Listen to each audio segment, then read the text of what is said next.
Hi, and welcome to Come and Talk About the Commonwealth. I'm State Senator Jim Welch. Welcome, and thanks for joining us today. Today we're very fortunate to have two great guests from the Center for Human Development.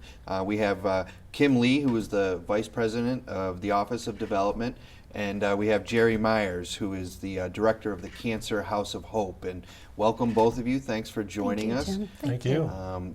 It's great to have you here. Obviously, a great organization, Center for Human Development, and the Cancer House of Hope that I know we'll get into and we'll talk a little bit more. But as I like to do in the beginning of the show, usually I like to give you a little bit of time to just talk about yourselves and how you got to where you are, what your background is. And I think, Kim, maybe we can start with you. Ladies first, I guess. And, Thank you, Senator. Yeah, please. Thank you. Please.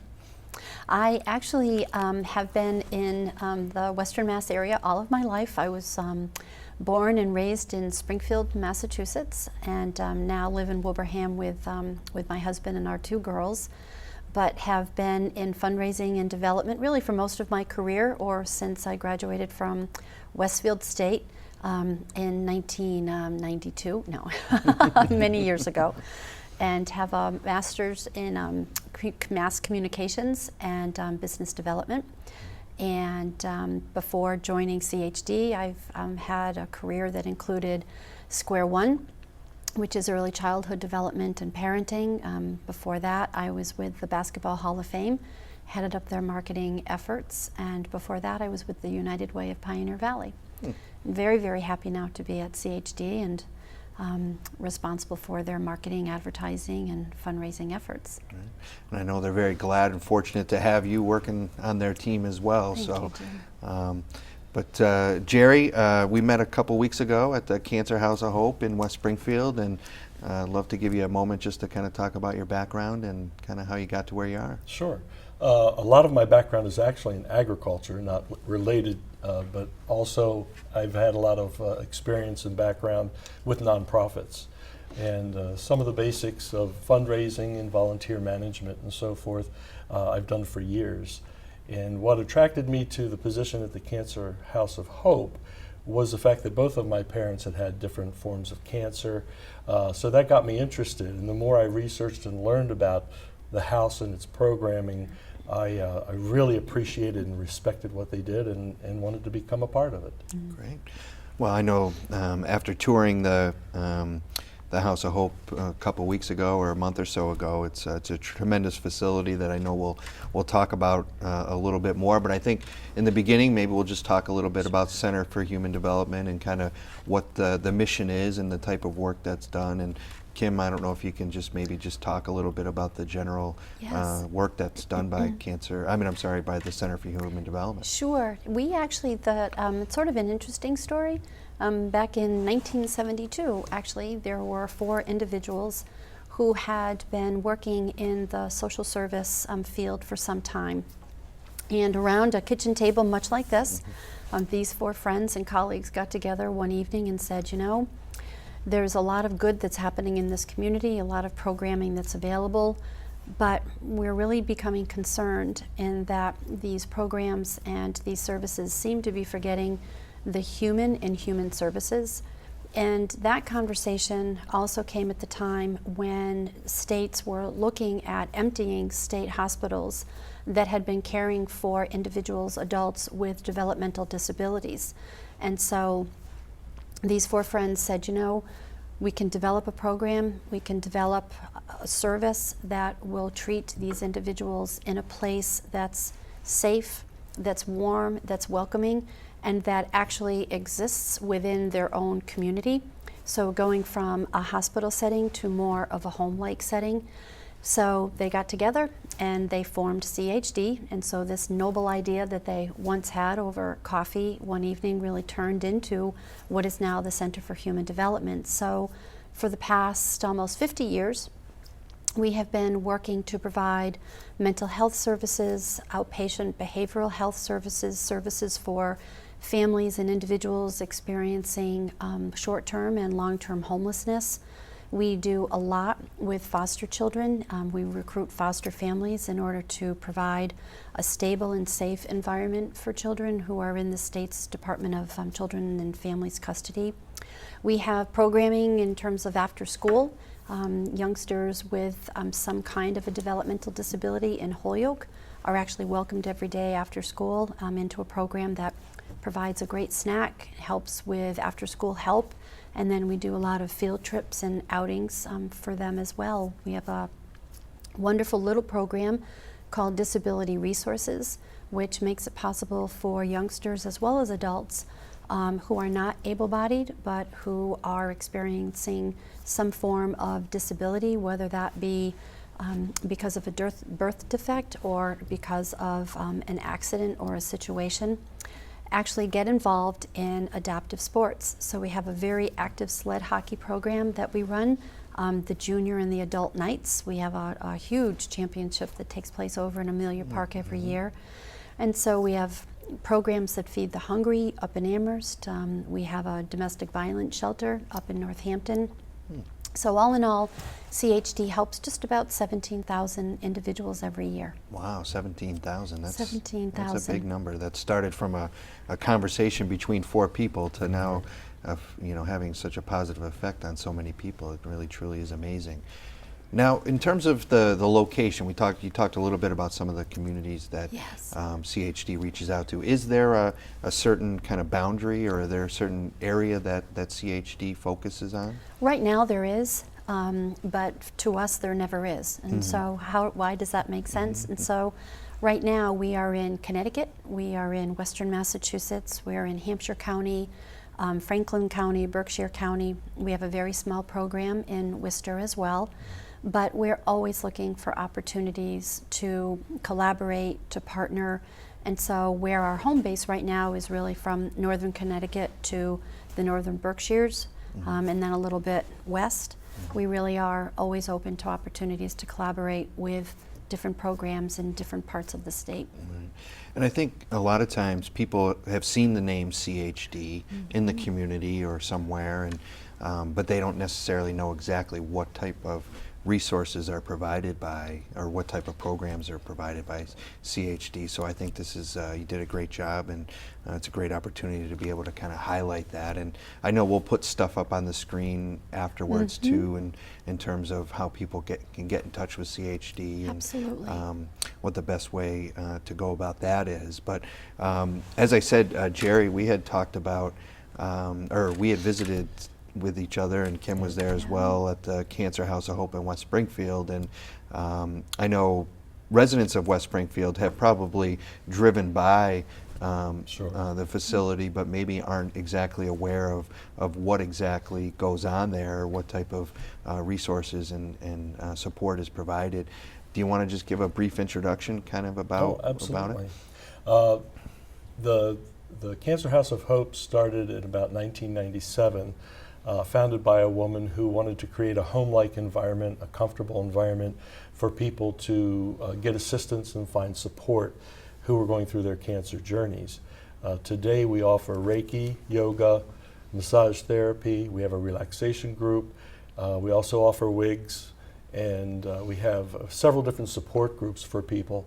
All of our services are offered free of charge, and no referrals are necessary.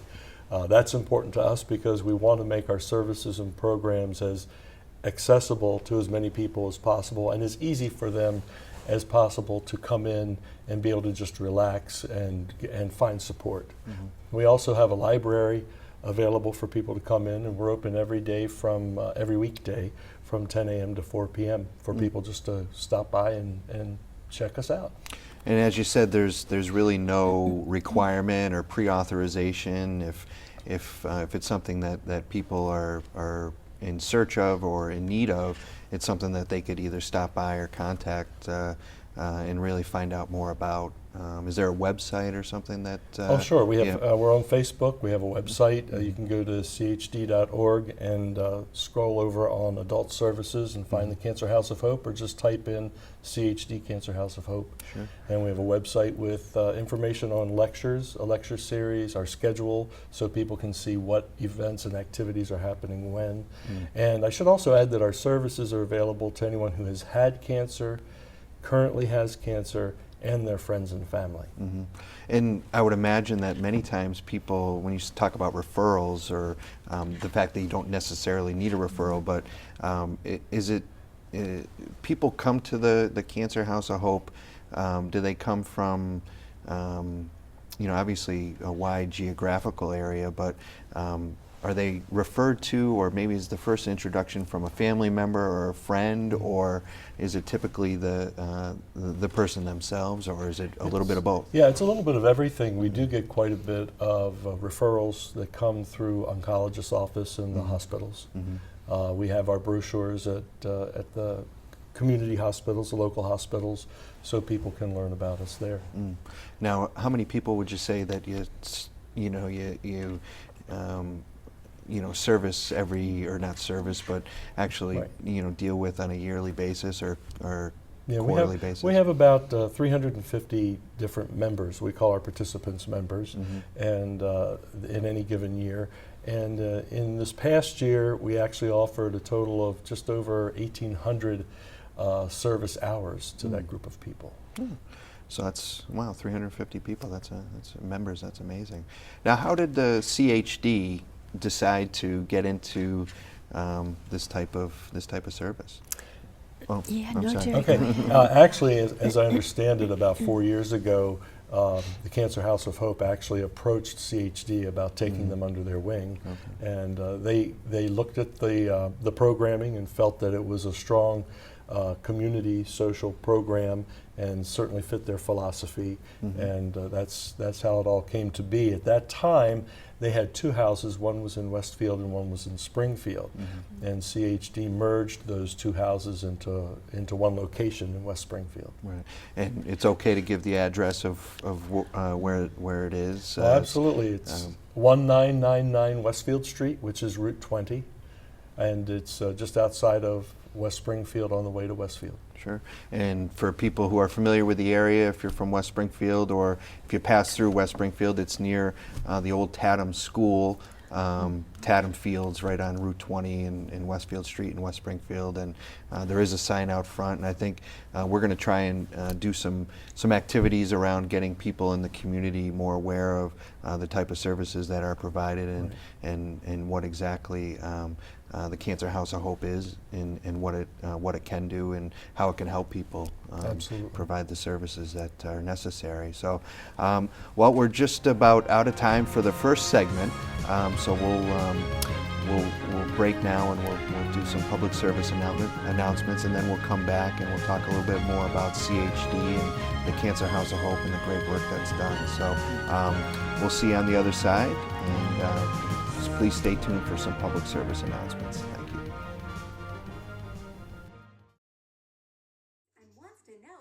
All right, go get your coat on. It's time to go. There you go. Okay, go outside. I'll meet you out there.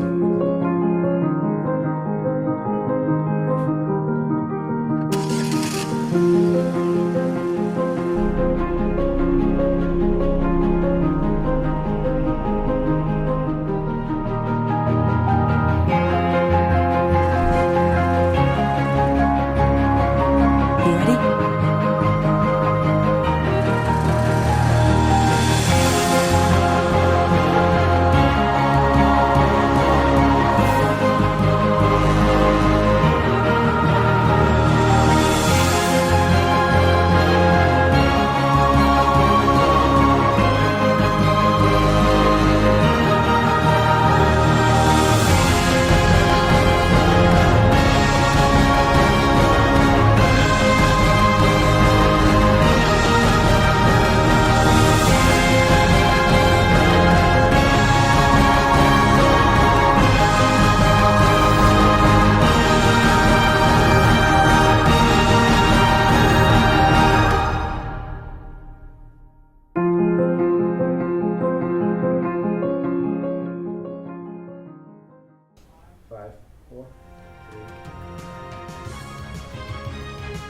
Well, welcome back to Come and Talk About the Commonwealth. I'm State Senator Jim Welch, and we're very fortunate to have two great guests Kimberly Lee, Vice President of the Office of Development for Center for Human Development, and Jerry Myers, who is the Director of the Cancer House of Hope in West Springfield, which is under the umbrella of Center for Human Development. And we've had a great discussion in the beginning of the segment, or the first segment, about the great work that is done not only by the Center for Human Development as a whole, but also obviously specifically about the Cancer House of Hope in West Springfield. And Jerry, I wanted to give you a moment, and maybe for our viewers at home, because the reality is most viewers know someone or have been know someone who has been affected, whether it's a family member or a neighbor or a close friend that has had cancer, has dealt with cancer, or is currently dealing with cancer. And maybe for the viewers at home, maybe just walk us through kind of what the experience, if someone did kind of or did go to the Cancer House of Hope, what the expectation would be Sure. as they went through the process. Sure. When they show up, they would come upstairs to the living room. We have a desk in that area for our volunteers. I'm the only staff person at the Cancer House of Hope. Really the backbone is truly our volunteers. Mm-hmm. Most of our volunteers have had cancer themselves, and many of them have actually used the programs at the Cancer House of Hope. So they would come upstairs and they would be greeted by one of our volunteers who would visit with them about the programs, listen to what their concerns are, what types of things they're looking for, and then actually take them on a tour through the house. We have one room devoted to wigs and hats for women who are in need of those services. As they go downstairs, we have an area where we have our support groups, and then also the library, and across from the library is our room where we have massage therapy and Reiki. Mm-hmm. And if someone wanted to go and visit the Cancer House of Hope, they could bring family members with them, and Absolutely. You know. They can bring anyone they like. Okay. And we encourage people to come, and if they're not sure they want to use the services, we ask them just to come and check us out, or stop by, have a cup of coffee, and just visit and see what we have to offer, and see if they'd like to use some of our services. And Jerry, you mentioned most of the work is done by volunteers. So I know Kim, Center for Human Development, has a wide array of volunteers and services that volunteers can help with. Is it something that you might want to be able to expand upon? Very much so. Being a nonprofit, it's very, very important that we do have a cadre of committed individuals who are very excited and eager to loan us their time, a special talent, whatever treasures they might have to help support the various programs and services that we provide. And that could mean everything from somebody coming in once every few months to look at the wheelchairs and the Disability Resources Program to make sure that they're on tight, or we'll change wheels from time to time. It's like a car, and that if you have too much mobility on wheels in one location for too much time, they wear.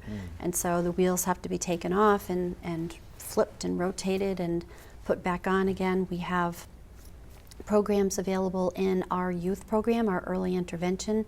We're always looking for individuals to come in to help us work with the kids, art projects, read-alouds, opportunities for them to just interact with those who we are serving. And certainly there are higher level volunteer opportunities, more consistent board members. We're always looking for individuals who have perhaps a finance background, marketing and communications, government relations, who would like to come in and serve at a higher level in terms of our board of directors, our finance committee.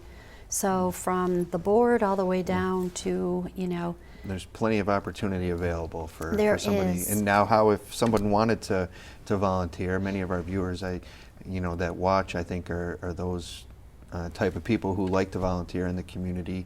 What's the best way for them to get in touch? Sure. So two ways is through our website, which is www.chd.org,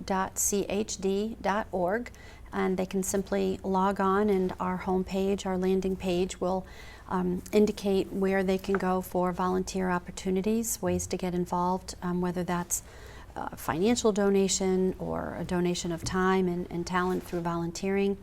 Also, 844 CHD help, right here on the screen. Folks can take a look, jot down our number, and volunteer as much or as little as they'd like to. And that's an important number to keep as well. You know, at some time in our lives, you know, Senator, we are all affected by something, whether it's cancer or a family member who might be experiencing mental illness or some other kind of crisis. And that's a great number just to keep tacked right up on your refrigerator. The beauty about CHD is that you may come in to the organization for one particular need or one particular issue, but because we have, you know, so many different programs in our pantry, if you will, you know, we can go to the cabinet, open it up and say, okay, you've come to us perhaps because you're experiencing homelessness.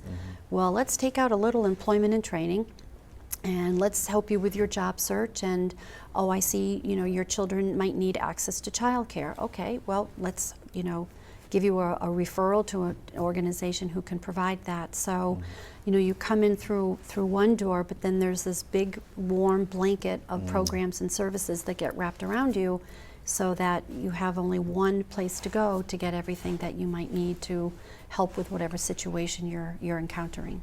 Well, it's very true. Oftentimes people contact our office and are looking for help in certain areas with either a family member or with themselves or a loved one, and we know exactly sometimes who to call as the Center for Human Development, because we may not know specifically exactly the type of work or the type of resource or program they may need, but once we get them in touch with you, it's always something that they can work on with you and usually find the suitable program. And you talked about volunteers, and I know, Jerry, we talked a little bit off camera about yesterday you had a pretty extensive volunteer effort. You want to talk about that a little bit? Absolutely. The Cancer House of Hope is completely funded through fundraising efforts and community support, and we were very fortunate to have Revitalize CDC organize a group of volunteers yesterday, and that group happened to come from Mass Mutual, and they sent out 15 or 16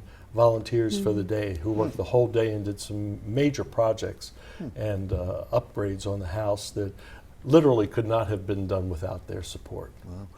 So Mass Mutual and I'm sure other larger or other employers, I'm sure small employers too, are always looking for team building effort type things, and that's a great example of something where a group of people can get together and have a real large impact on something in a very positive way. And they don't need to be, you know, carpenters or painters or landscapers. They, for example, Jerry had mentioned the wigs, and that, you know, when people are going through treatment, you know, chemotherapy, they may or may not, but usually lose their hair.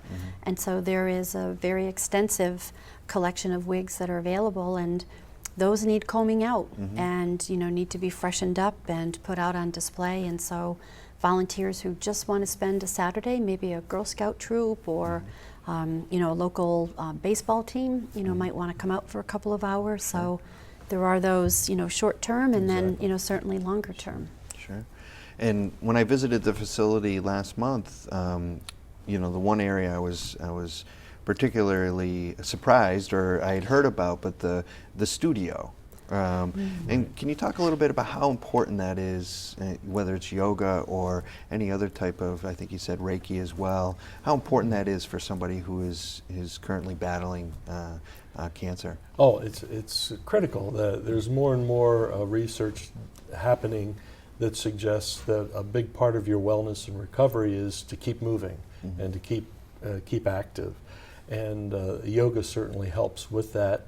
The Reiki is a process by which a lot of people have found relief from pain, and relaxation is such a huge part of that. A lot of people, just to have that 1 hour to come to the house, to have a quiet amount of time to spend taking Reiki or getting a massage, it has a huge impact on their mental health, emotional health, as well as physical health.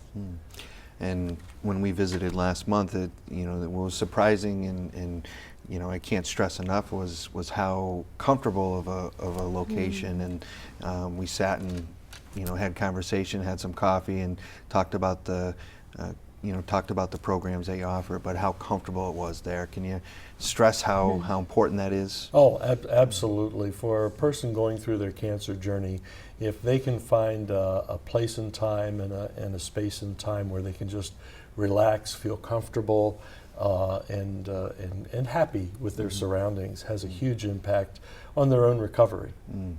Well, absolutely. And CHD and through the Cancer House of Hope and so many of the programs that you offer and work with provide so many great resources to people. And we got about 3 or 4 minutes, a couple minutes left, and just want to give the opportunity if there's anything you'd like to talk about CHD, any upcoming events or any type of efforts that maybe some of the viewers might want to know about. We do. Actually, the Cancer House of Hope on December 7th this year will host a very, very beautiful event at the Genesis Spiritual Life Center in Westfield, which is called the Luminaria.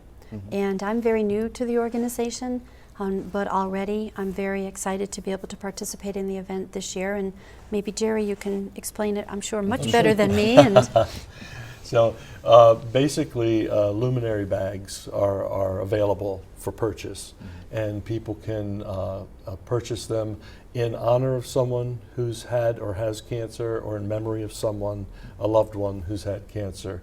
Last year we ended up with 900 bags. We write the names on each of the bags, and then they're alphabetized, and then they're put out in a very beautiful path for people to follow. We light them at about 5:30, and then people come and enjoy the evening. They see the bags. It's a time for them to reflect on their memories, and also we have a high school choir that comes to sing that does a beautiful job, and it's just a really nice, fulfilling evening, I would say.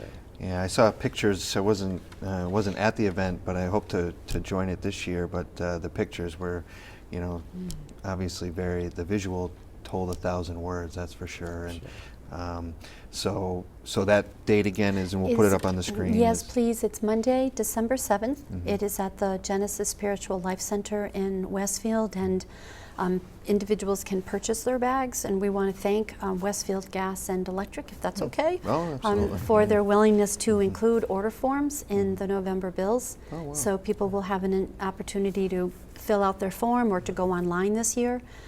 Again, www.chd.org, and we'll direct them right over to the Luminaria page, but they can purchase a bag and they can recognize or remember a loved one. And it's interesting, we were at an event last night, and there was a woman who had approached the CHD table and had saw the Luminaria information we had, and she said, my mom died of cancer, and I would love nothing more than to see her name on a luminary bag lit.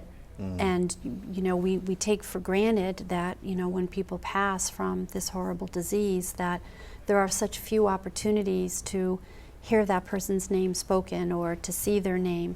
And so the Luminary event is a great opportunity, and thank you for giving us the opportunity to talk about it. Well, I think that's a great way to end today's show, talking about such a great event and the great work that is done by CHD and the Cancer House of Hope. Thank you so much for coming on. Thank you. Thank you, sir. And for those watching at home, thanks for tuning in, and we'll see you next time.